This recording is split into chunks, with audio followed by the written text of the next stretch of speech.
হর হর মহাদেব ভগবান শিবের গল্প। ভগবান শিব তিনি মহাদেব, শঙ্কর এবং ভোলানাথ নামেও পরিচিত সৃষ্টির তিন প্রধান দেবতাদের মধ্যে অন্যতম।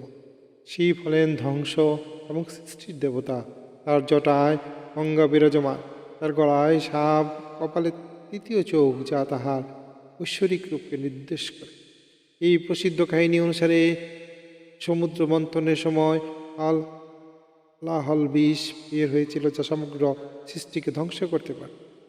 সমস্ত দেবতা ও অসুরগণ ভগবান শিবের কাছে প্রার্থনা করেন। শিব সেই বিষ নিজের কণ্ঠে ধারণ করেন এবং যার ফল তার গলায় নীল দাগ হয় এবং তিনি নীলকণ্ঠ নামে পরিচিত হন।